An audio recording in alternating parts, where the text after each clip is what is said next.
नमो अरिहन्ताणं नमो सिद्धाणं नमो आयरीयाणं नमो उवज्झायाणं नमो लोये सव्वसाहुडं मङ्गलं भगवान् वीरो मङ्गलं गौतमो गणी मङ्गलं कुन्दकुन्दाद्यो जैनधर्मोऽस्तु मङ्गलम् सर्वमङ्गलमाङ्गल्यं सर्वकल्याणकारकं प्रधानं सर्वधर्माणां जैनं जयतु शासनम् अज्ञानतिमिरान्धानां ज्ञानाञ्जनशलाकया चक्षुरुन्मीलितं येन तस्मै श्रीगुरुवे नमः। बंधु, संध्याकालीन स्वाध्याय का समय है। इसके अंदर पंडित प्रवर गुमानी राम जी द्वारा रचित समाधि मरण की चर्चा चल रही है। समाधि मरण अर्थात प्रसन्नता पूर्वक देह की विदाई, अर्थात स्वरूप में स्थित रहते हुए देह की विदाई। नाम समाधि मरण है, काम जीवन है। मेरा जीवन मेरे अंदर है, मेरा जीवन देह में नहीं है, बाहर में नहीं है। मैं विश्व का एक अद्भुत और अनोखा तत्व हूं। जब तक अपनी अनंत महिमा जीव को ना आए तब तक उपयोग बाहर से हटकर अंदर नहीं लग सकता। मैं जगत का वंडर हूं। वंडर अर्थात सुंदरतम तत्व हूं विश्व का। हम लाख कोशिश करें उपयोग को बाहर से हटाने का, उपयोग चर्चा का अनुकरण नहीं करता। फिर से सुनना, उपयोग चर्चा का अनुकरण नहीं करता, उपयोग क्षेत्र का अनुकरण नहीं करता। हम तीर्थ क्षेत्र पर रहते हैं इसलिए उपयोग शुद्धात्मा का वर्ण करेगा, ऐसा नहीं है। हम शुद्धात्मा की चर्चा करते हैं इसलिए उपयोग शुद्धात्मा को विषय बनाएगा, ऐसा नहीं है। क्योंकि यदि ऐसा है तो 11 अंग 9 पूर्व पाठी क्या शुद्धात्मा की चर्चा नहीं करती? फिर उपयोग किसको विषय बनाता है? जिसकी उसको महिमा हो। ध्यान देना, महिमा दो की नहीं होती।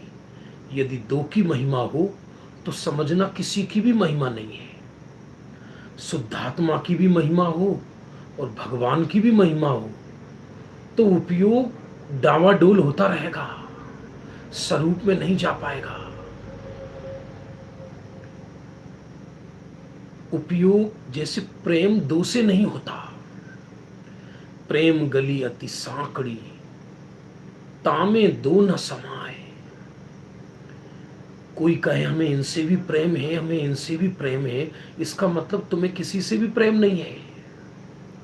कोई कहे हमें शुद्धात्मा से भी प्रेम है और जगत से भी प्रेम है, तो वो डोल रहा है, उपयोग संशय में है।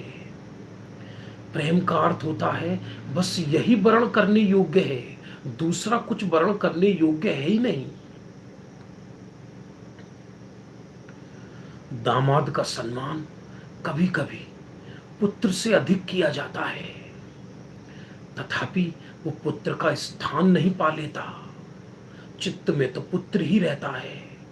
उसी तरह सम्मान भले ही परमात्मा का किया जाता है, सम्मान भले ही पंच परमेष्ठी का किया जाता है, तथापि परिणति में, श्रद्धा में तो एक शुद्धात्मा ही विराजमान रहता है। इसलिए अरहंत में और मुझ में निश्चय से कोई अंतर नहीं। छपक ये विचार करता है तो अपना मिलान अरहंत से करता है। आपको प्रश्न होना चाहिए क्यों करता है अपना मिलान अरहंत से? अपना मिलान अपने आप से ही करे ना, तो अपने आप को तो अभी जानता नहीं है। जो प्रकट है उसी से तो मिलान होगा। ध्यान देना,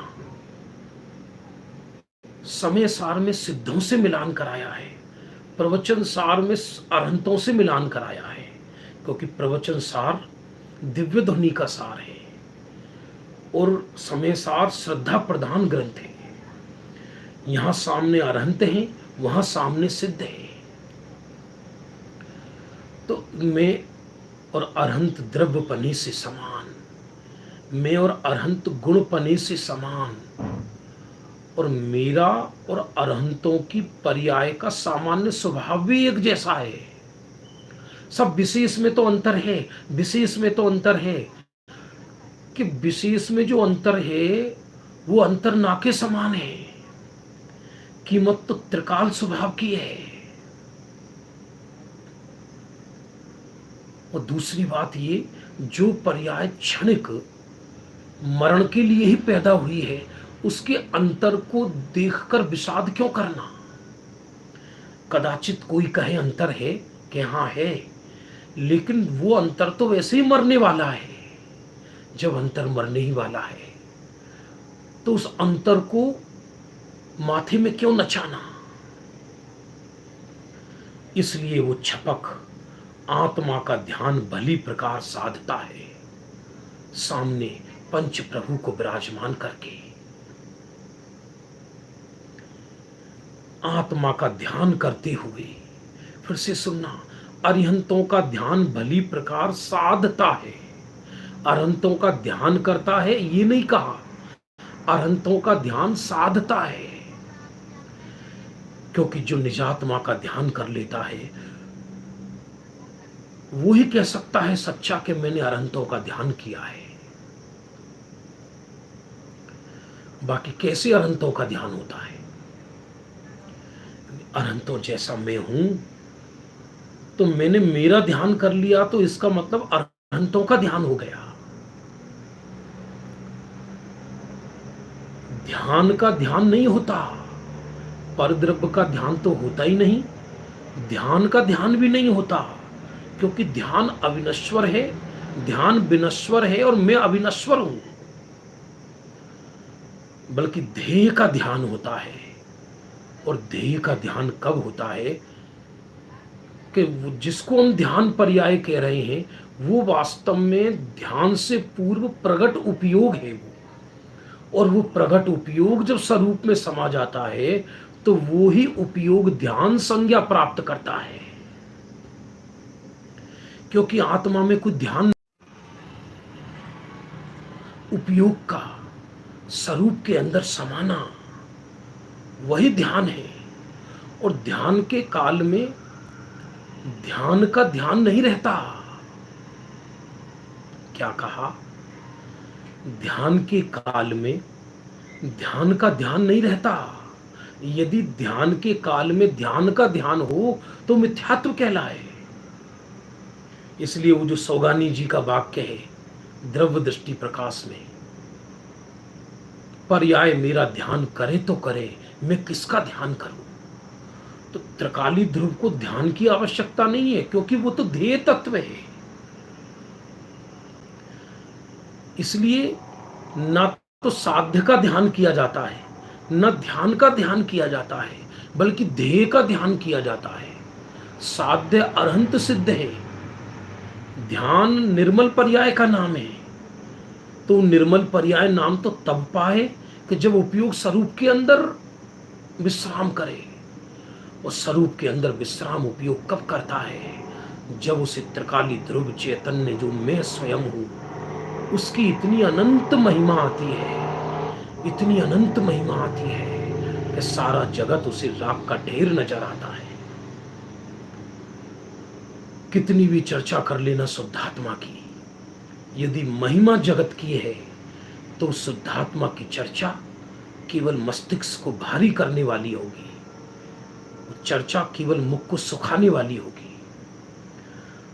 और यदि स्वरूप की महिमा है तो फिर चर्चा करो या मत करो, उसको नियम से ध्यान होगा।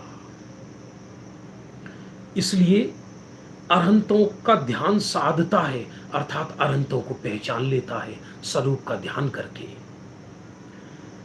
अरिहंतों और आत्मा के स्वरूप में अंतर नहीं है। क्या अंतर है? कुछ नहीं है। वो प्रतिबिंब है मेरे। शुद्धात्मा कैसा कि अरहंत सिद्ध को देख लो। खरेखर देखा जाए तो मुख्यतया सिद्धों को लिया है, अरहंतों को भी करना नियोग अभी संसारी कह देता है। निश्चय से अरहंत भगवान नहीं है, सिद्ध ही भगवान है। ब्रह्मदेव सूरी ने द्रव्य संग्रह ग्रंथ में फरमाया है ये। इसलिए अरहंतों को भी परम गुरु कहा है। चाहे अरिहंत का ध्यान करो, चाहे आत्मा का ध्यान करो, दोनों समान हैं। अब इसका अर्थ क्या है? इसका अर्थ यह है कि निश्चय से जो शुद्धात्मा है वही अरहंत है।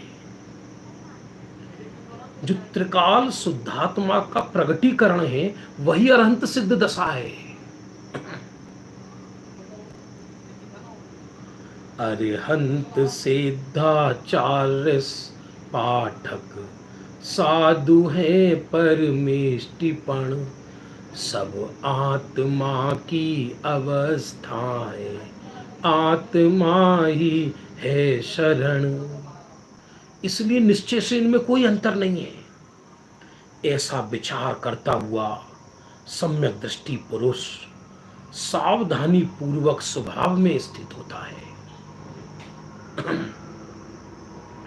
सावधानी पूर्वक अर्थात कि जगत से मूर्छा हटा देता है। मूर्छा ही असावधानी है। मिथ्या दृष्टि, पूजन पाठ, दान इत्यादि में सावधान है। आचार्य कहते सावधान नहीं, वो सोया हुआ है, मूर्छित है। कोई क्रिया में सावधान है, आचार्य कहते सावधान नहीं, प्रमादी है। यहां सावधान माने एकमात्र शुद्धात्मा का लक्ष्य है।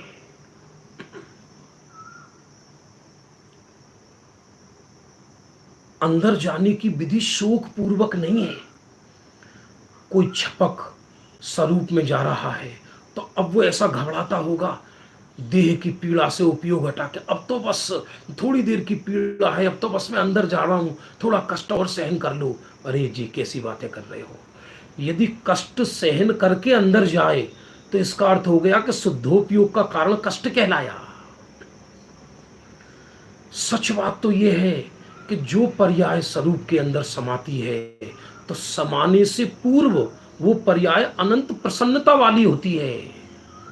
अंदर समाने से पूर्व भी अनुमान ज्ञान, आगम ज्ञान और गुरु उपदेश से स्वरूप में समाने से पूर्व भी उस उपयोग में आत्मा की इतनी अनंत महिमा आती है कि अभी स्वरूप में प्रत्यक्ष आनंद आए बिना भी उसको स्वरूप की इतनी दृढ़ता होती है कि तीनों लोक एक तरफ हो जाएं तो भी उसे स्वरूप की महिमा नहीं दिखती है। सौगानी जी साहिब कहते थे, एक पलड़े में तीनों लोक, तीनों काल के सिद्ध, तीनों काल के गणधर, तीनों काल के पंच परमेष्ठी, और एक पलड़े में मैं स्वयं शुद्धात्मा। तो भी मुझ शुद्धात्मा के परले को जगत में कोई हिलाने वाला नहीं है। ऐसा भारी तत्व हूं मैं, ऐसा महिमाशाली तत्व हूं मैं। अब उसकी तैयारी हो गई। फिर से सुनना, क्योंकि सल्लेखना तो चौथे गुण स्थानवर्ती से छठे गुण स्थानवर्ती तक लेंगे। सातवें में तो ध्यान अवस्था हो गई, सल्लेखना ही सल्लेखना है, समाधि समाधि है। तो यदि समाधि ग्रहण करने वाला गृहस्थी है और उसने सविचार भक्त प्रत्याख्यान ग्रहण किया है, अर्थात प्लानिंग पूर्वक, मूर्छित नहीं, कर्ज हो गया और समाधि ले ले, ऐसा नहीं। शरीर में भयंकर रोग आ गए, अब सोचे कि अब मरेंगे ही तो क्यों ना बाबा बन के मरे, ऐसा नहीं। तो वो घर वालों को संबोधन करके जाता है कि कहीं घर वाले उससे द्वेष ना कर लें, वो ये ना मान लें कि ये योगी नहीं पलायनवादी है, कहीं उसकी समाधि लेने से घर वाले लोग धर्म से च्युत ना हो जाएं। इसलिए प्रेम पूर्वक उनको संबोधन करता है। कदाचित उसके संबोधन से दो चार और उस मार्ग पर लग जाएं। सम्यक दृष्टि अब क्या विचार करता है, कैसे कुटुंब परिवार आदि से ममत्व छुड़ाता है, सो कहते हैं। वह सबसे पहले अपने माता पिता को समझाता है। क्या जबरदस्त विषय है। इधर देह छूटने वाला है, लोग उसे सांत्वना देना चाहते हैं, लेकिन ये घर वालों को सांत्वना दे रहा है। बेचारे तो जगत वाले हैं, ये थोड़ी कोई बेचारा है। जैसे प्रवचन सार में चरणानुयोग सूचक चूलिका में दीक्षार्थी दीक्षा लेने के समय परिवार वालों को संबोधन करता है, बिल्कुल सेम उसी तरह से संबोधन किया है। मुझे ऐसा लगता है कि पंडित गुमानी राम जी ने प्रवचन सार में इस विषय को अवश्य पढ़ा होगा, इसलिए उन्होंने सल्लेखना लेने वाले छपक के ऊपर वो विदाई बिल्कुल वैसे ही प्रस्तुत की है जैसी प्रवचन सार में की है। अहो इस शरीर के माता पिता, आप यह अच्छी तरह जानते हो कि यह शरीर इतने दिनों तक तुम्हारा था, अब तुम्हारा नहीं है। अब इसकी आयु पूरी होने वाली है। देखो, ऐसा भी हो सकता है कि पहले पिता की सल्लेखना हो, पिता पुत्र को संबोधन करे, और ऐसा भी हो सकता है कि पहले पुत्र की सल्लेखना हो और वो माता पिता को संबोधन करे। किसकी आयु कब पूरी हो जाए कैसे कह सकते हैं। इसकी आयु पूरी होने वाली है, सो किसी के रखने से वे रखा नहीं जा सकता। भरतरी हुए हैं, नाम सुना होगा, शुभचंद्र के भाई, उन्होंने एक वैराग्य शतक लिखा है। उसमें ऐसा लिखा है, कोई प्राणी तुम्हारे शरीर से जन्मा है इसलिए तुम्हारा पुत्र हो गया, और तुम उनके शरीर से जन्मे हो इसलिए वो तुम्हारे पिता हो गए। यदि ऐसा ही है तो व्यक्ति मुंह से थूक थूक देता है, थूक में भी अनंत जीव होते हैं, तो उनको पुत्र बनकर कलेजे से लगाओ थूक को। है क्या दम इसमें। एक पिता पुत्र का व्यवहार दुनिया में कहीं है तो एक कर्म भूमि के मनुष्यों में है मुख्यतया। त्रियंचों में कहां है ऐसा ज्यादा।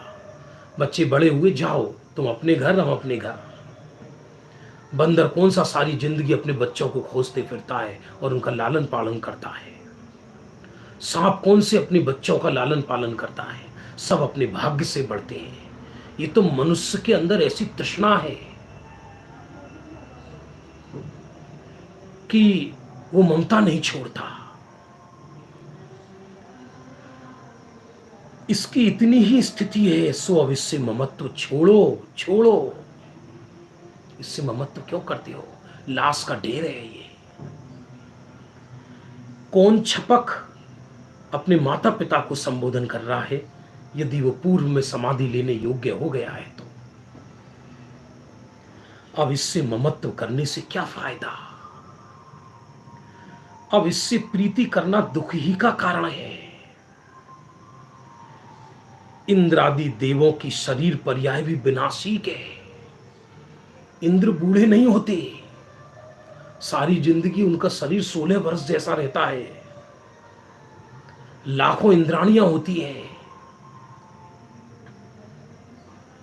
जबाई भी नहीं आती, रोग शोक नहीं होता, खांसी जुकाम नहीं होता, पराभव नहीं होता, वहां किसी से युद्ध नहीं होता, कमाने के लिए दुकान मकान नहीं चलाने पड़ते, तो भी उन देवों का रत्नों जैसा शरीर भी क्षण भर में नष्ट हो जाता है। आप जानते टोडरमल जी ने मोक्ष मार्ग प्रकाशक में ऐसा कहा, देखो इंद्र भी इंद्रिय रोग से पीड़ित है, जबकि इंद्र सम्यक दृष्टि होता है, तो भी चारित्र की अस्थिरता को भी धिक्कार किया है टोडरमल जी ने। इंद्र जिनेंद्र की भक्ति के लिए तो आदर्श हैं, सम्यक्त्व के लिए तो आदर्श है, पर इंद्र राग के लिए आदर्श नहीं है। आदर्श तो संयमी कहलाएगा।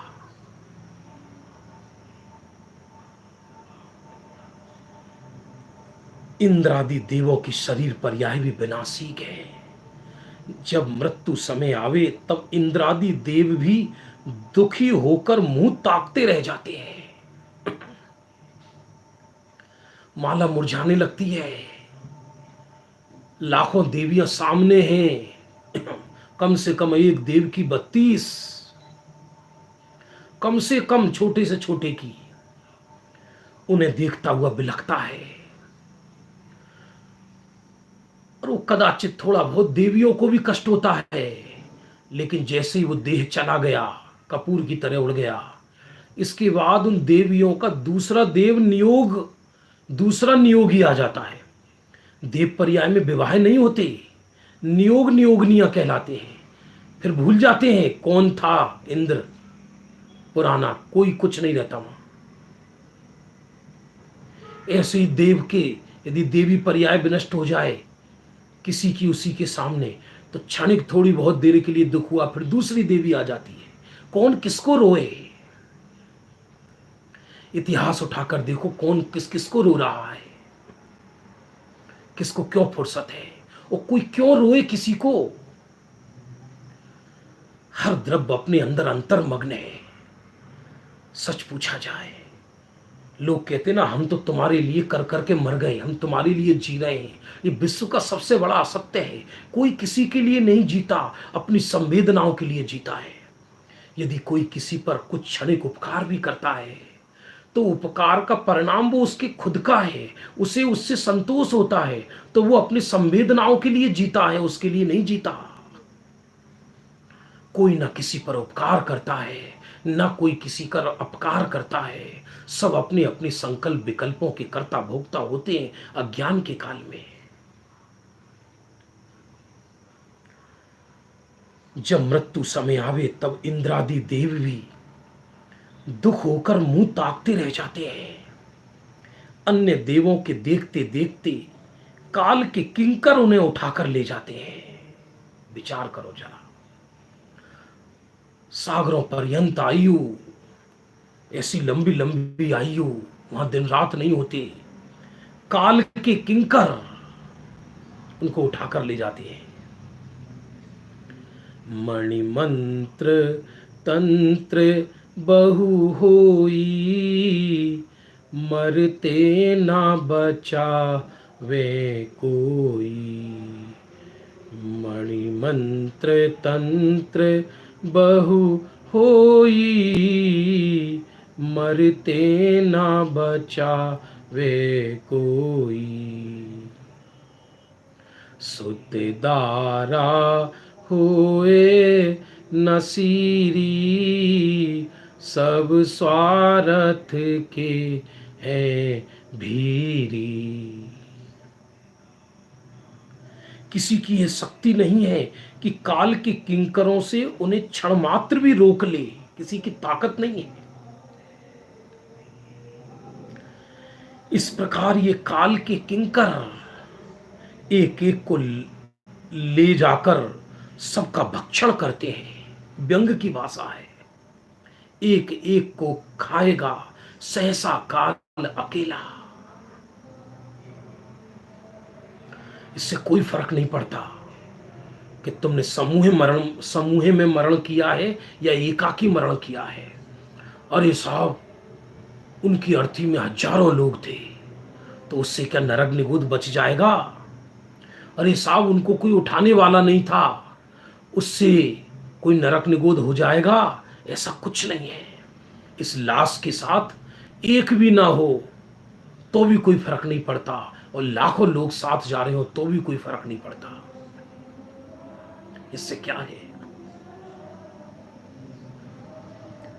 फोटो पर स्वर्गवासी लिख दो तो क्या फर्क पड़ता है? लोक व्यवहार तो लोक व्यवहार की तरह चलता है, इसलिए इसको दुनिया कहते हैं। दुनिया माने जहां असत्य का आचरण होता है, जहां हर पल असत्य के वेष्टन में हर वस्तु लिपटी दिखाई देती है। व्यक्ति का व्यवहार असत्य भरा रहता है जगत में। एक एक को ले जाकर सबका भक्षण करते हैं। जो अज्ञानवश होकर काल के अधीन रहेंगे उनकी यही गति होगी। काल के माने कर्मोदय की। अब हम क्या करें, अब हम क्या करें? आयु बहुत थोड़ी है, अंतिम समय तक भी व्यक्ति दायित्व नहीं छोड़ना चाहता अपना।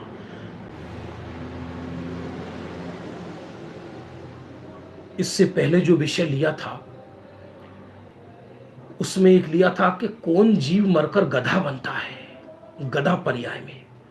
तो ग्रंथों में आया जो अंतिम समय तक अपना दायित्व नहीं सौंपना चाहता।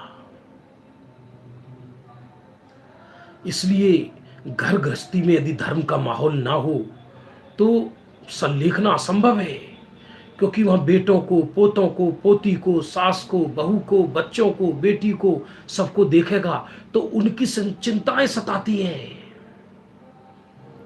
बोलता वो मुंह से ये है कि मैंने निवृत्ति ले ली है, बल्कि सच बात यह है कि और अधिक प्रवृत्ति में है। क्योंकि जो व्यक्ति कार्य में लगा रहता है उसका मन ज्यादा कार्य नहीं करता, लेकिन जो खाली बैठा रहता है उसका मन ज्यादा कार्य करता है। तो जिन्हें हमें ऐसा लगता है कि घर में निवृत्त हैं, निवृत्त नहीं है। एक एक घटना में मन तड़पता है, मन चेटा हुआ है।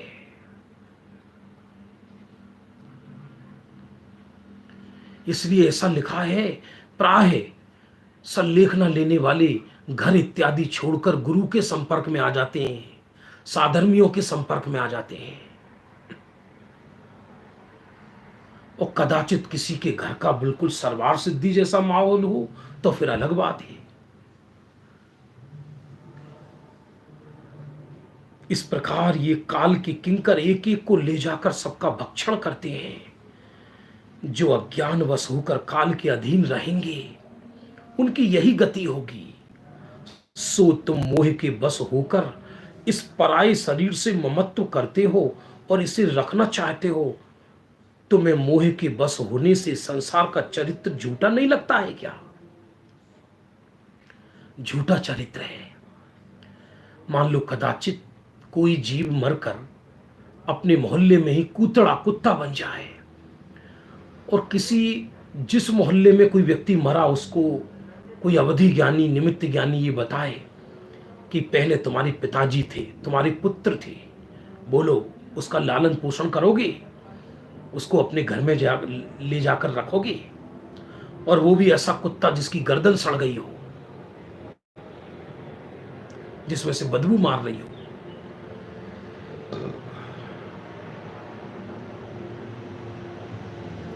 बहुत विचित्र है संसार।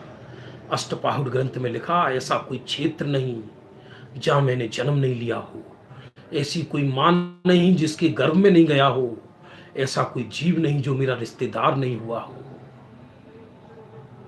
एक एक भव की, एक एक माँ की एक एक बूंद भी इकट्ठा करे तो आंसुओं से समुद्रों भर जाए।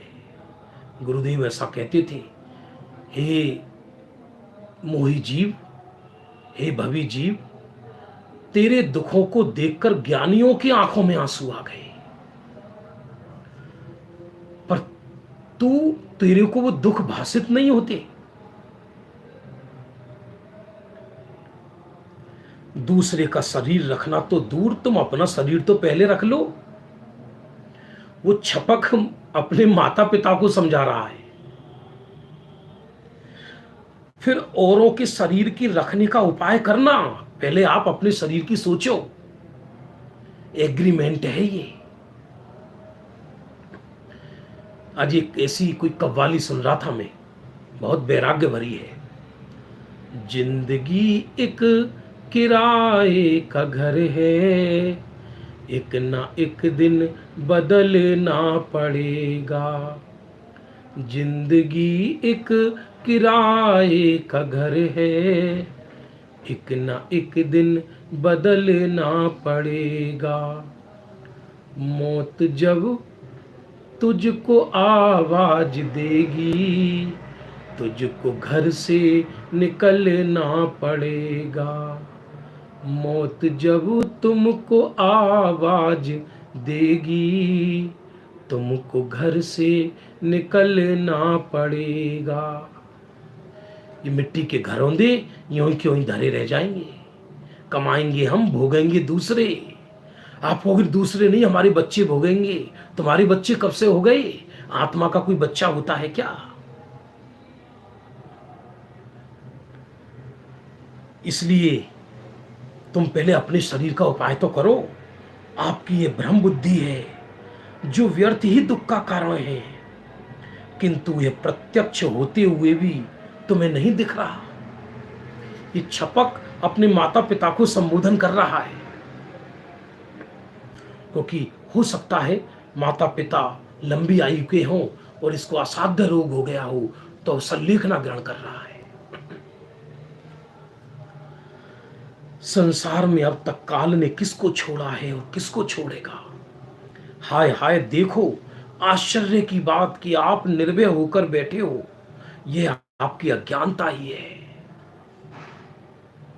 कोरोना महामारी में सैकड़ों लोग, हजारों लोग ऐसे मर गए कि जो किन्हीं के पिता खत्म हो गए और दाग लगाने कोई नहीं गया। लाशें यूं ही जला दी। अमेरिका में लावारिस लाशें पड़ी हैं, 6 घंटे इंतजार करते हैं, दबा दी, कोई नहीं आ रहा। किसको किससे मोहब्बत, किसको किससे पड़ी? इस 2.5 मन की लाश से क्या मोहब्बत करेगा? लोग व्यवहार भी नष्ट हो गया रोग की डर की वजह से। छू नहीं रहा व्यक्ति। हॉस्पिटल से वहीं की वहीं शमशान ले गए, इलेक्ट्रिक मशीन में ले गए जाके। को क्या करें? कहीं कहीं तो बेटे दाग लगाने के लिए चले गए, कहीं कहीं वो भी नहीं गए। और यदि ये निश्चित हो जाए 100% कि भैया जो जो दाग लगाने जाएगा उस सबको नियम से महामारी हो जाएगी, तो साहब कोई नहीं जाए, एम्बुलेंस वाला भाग जाए,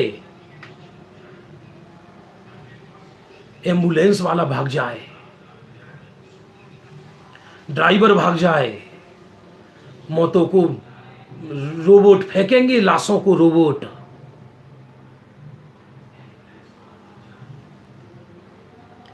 आश्चर्य की बात है, आप निर्भय होकर बैठे हो, यह आपकी अज्ञानता ही है। आपका क्या होनहार है ये मैं नहीं जानता हूं, इसलिए आपसे पूछता हूं कि आपको अपना और पर का कुछ ज्ञान भी है कि हम कौन हैं, कहां से आए हैं, यह पर्याय पूर्ण करके कहां जाएंगे।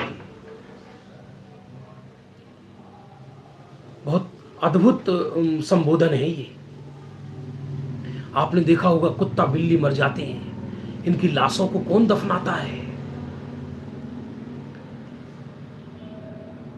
हर मोही जीव इसलिए परिवार के लिए पाप करता है कि अंतिम समय 4 कंधे मिल जाएंगे। इस भ्रम में मत रहना। कहो तो जिसकी तुम्हें आशा हो उसी का कंधा ना मिले। और कंधा किसका? इस मिट्टी का, काय का कंधा है? घर गृहस्थी वाले छोड़ो, सैकड़ों मुनि भगवंत वन जंगलों में सल्लेखना समाधि ले लेते हैं। मालूम नहीं पड़ता 15-15 महीने महीने भर तक के मुनिराज कहां गए। बाद में श्रावक जन खोजते हैं तो जंगलों में कंकाल तंत्र मिलता है, पशु पक्षी खा जाते हैं देह को। पढ़ लेना आप, क्योंकि आचार्य तो दाह संस्कार करेंगे नहीं, श्रावकों को भी क्यों कहेंगे वो हिंसा के लिए? इस मिट्टी का काय का प्रेम है, काय का संस्कार, काय का दाह संस्कार। ये सब संस्कार हमारे तुम्हारे बनाए हुए हैं। ये तो लोक व्यवहार है। हम कौन हैं, कहां से आए हैं, ये पर्याय पूर्ण करके कहां जाएंगे? कृपालु देव श्रीमद जी की 3 बातें आ गई। कौन हूं, आया कहां से, और मेरा रूप क्या। पुत्र आदि से प्रेम करते हैं सो ये भी कौन है?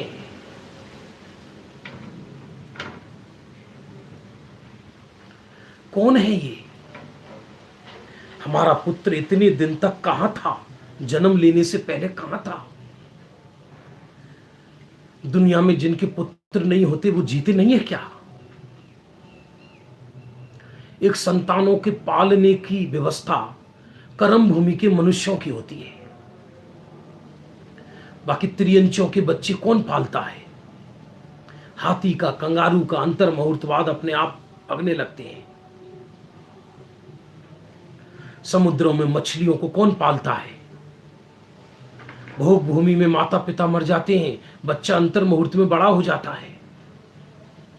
सब अपने उदय से जिएंगे या दूसरे के उदय से जिएगा? जो इसके प्रति हमारी ममत्व बुद्धि हुई, हमें इसके वियोग का शक हुआ, इन सब प्रश्नों का सावधानी पूर्वक विचार करो, भ्रम रूप मत रहो। अब हमें जाने दो, और देह तो छूटेगा निश्चित है। इसलिए हाय हाय करना बंद करो, रोकर अशुभ मत करो। जैसे कोई परदेश जाता है ना व्यक्ति, तो कहते रो मत, अशुभ मत करो। तो परलोक गमन हो रहा है हमारा, ये रोकर अशुभ मत करो। आत्मा तो अनादि अनंत है, देह के जाने का काहे का गम? गंदी देह, सड़ी देह छूट रही है, पर करे क्या? वर्तमान पर्याय में इतना एकत्व है, इसी को यही नजर आते हैं। मिट्टी के घरों दे बना बनाकर हम उनमें रहते हैं, बस उसमें 2-4 मोही इसकी लाश को जकड़े हुए रहते हैं, और दिन रात उन मोहियों के लिए ही पाप करता है। दिन रात वही स्वप्न आते हैं, प्लानिंग बना के रखता है।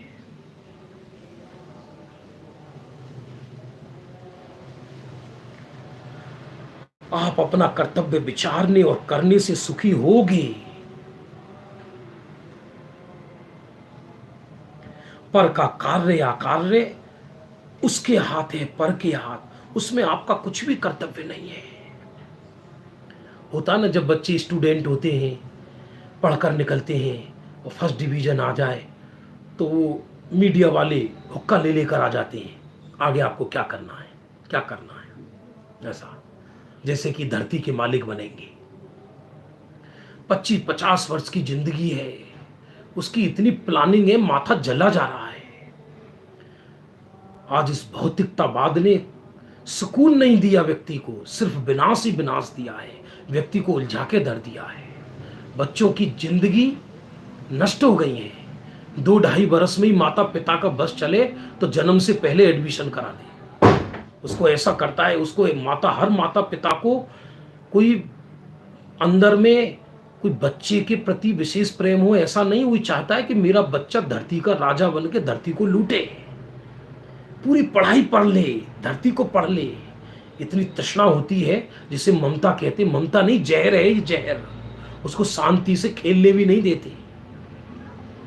एडमिशन एडमिशन एडमिशन, तो बचपना भी गया, और 25-30 वर्ष तक तो पढ़ते हैं, आधे बूढ़ा तो पढ़ता है जीव, आधा बूढ़ा हो जाने तक। फिर 25-30 वर्ष जिंदगी ढोकर, विवाह भरी दाम्पत्य जीवन जिसको कहते हैं, ढोता है उसको। फिर अर्ध मृतक सम बूढ़ापनो, कैसे रूप लखे आपनो, नाम है विकसित पुरुष।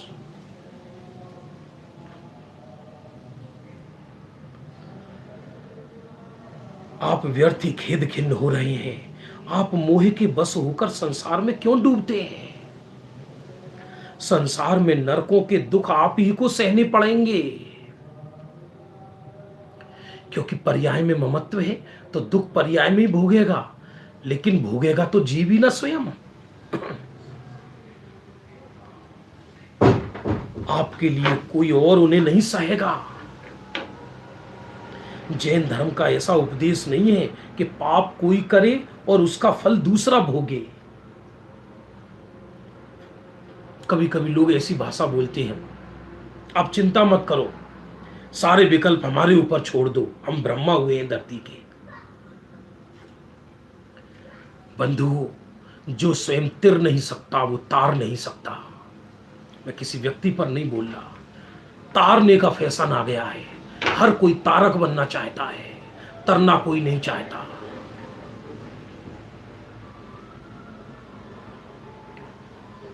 अरे जो स्वयं तिर नहीं सकता वो तार कैसे सकता है? संभव ही नहीं है। जैन दर्शन में तिरने का ही मार्ग है, तारने का है ही नहीं।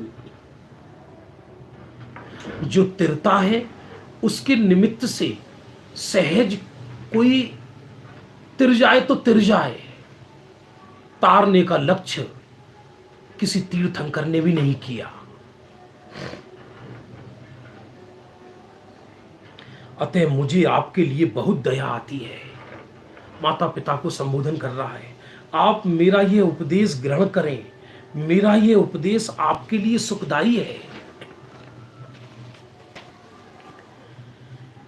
मैंने तो यथार्थ जिन धर्म का स्वरूप जान लिया है, आप उससे विमुख हो रहे हैं। इसी कारण मोह आपको दुख दे रहा है। मैंने जिन धर्म के प्रताप से सरलता पूर्वक मोह को जीत लिया है, दुनिया में जितने मत हैं, दुनिया में जितने चिंतन हैं, जितने थिंकिंग है, कर लो दुनिया मुट्ठी में, फलाना ढिकाना, ये सब मोह बढ़ाने के धंधे हैं। एक विश्व में यदि मोह का अभाव कराने वाला कोई है तो पवित्र जिन धर्म है। इसे जिन धर्म का ही प्रभाव जानो, इसलिए आपको भी इसका स्वरूप विचार करना कार्यकारी है। लोग ये कहते हैं, भैया वो समाधि ले रहे हैं, चलो उनको संबोधन करने चलो। लोग, क्या जमाना आ गया, अज्ञानी ज्ञानियों को संबोधन करेंगे।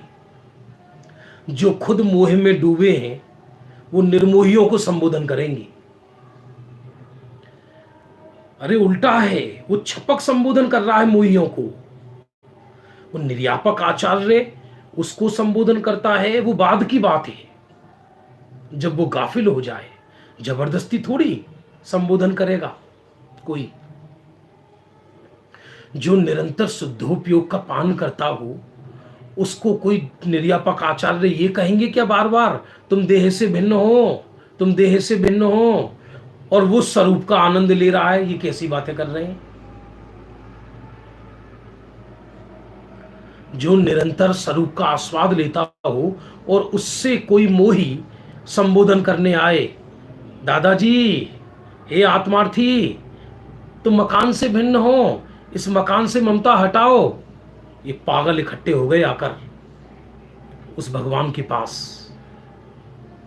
और उसकी समाधि बिगाड़ेंगे उपयोग भ्रष्ट करके।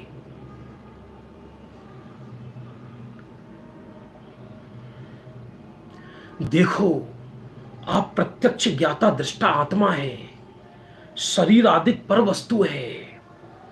अपना स्वरूप अपने स्वभाव रूप सहज ही परिणमता है। देखो, स्वरूप ही उसे कहते हैं जो सहज परिणमे। जिसमें पर की सापेक्षता हो वो स्वरूप नहीं है। राग भी पर ने नहीं कराया, जब पर का लक्ष्य होता है तो अपने सटकारक से स्वयमेव राग उत्पन्न होता है। न राग अंदर से आता, न राग बाहर से आता। और जो अपना ज्ञान स्वभाव है वो तो सहज है। किसी के रखने से वे परिणमन रुकता नहीं। वस्तु का, देह का परिणमन भी नहीं रुकेगा, आत्मा का परिणमन भी नहीं रुकेगा। किंतु भोला जीव ब्रह्म बुद्धि रखता है। आप ब्रह्म बुद्धि छोड़े और स्वपर का भेद विज्ञान समझें, अपना हित विचार कर कार्य करें। विचक्षण पुरुषों की यही रीत है कि वे अपना हित चाहते हैं, वे निष्प्रयोजन एक कदम भी नहीं रखते। ये जैन दर्शन का परम सिद्धांत है कि आत्महित में परहित गर्भित है। इस बात को बहुत सावधानी पूर्वक समझना बंधु। जिसमें अपना अहित है, उस क्रिया से, उस विचार से, उस अनुष्ठान से दूसरे का हित हो ही नहीं सकता, संभव ही नहीं है।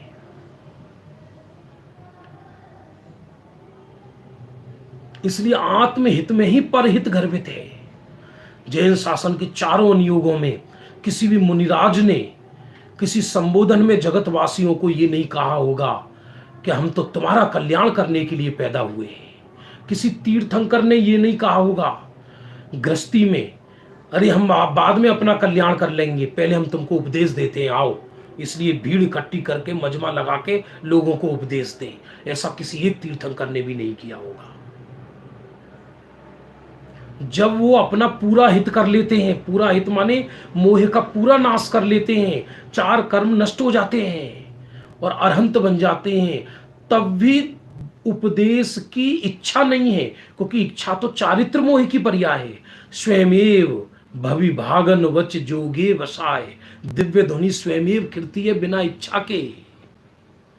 इसलिए आत्महित में परहित गर्भित है, परहित में आत्महित गर्भित नहीं है। परहित से आत्महित होता ही नहीं। इसलिए विचक्षण पुरुषों की यही रीत है कि वे अपना हित चाहते हैं, वे निष्प्रयोजन एक कदम भी नहीं रखते। अब आगे वो और क्या संबोधन करता है, कोमलता भरे, और स्वयं वो ऐसा समझाता है माँ पिता को जिससे उनको भी वैराग्य आ जाए। इसकी सुंदर वैराग्य भरी चर्चा शेष हम कल करेंगे। अभी समय हो चुका।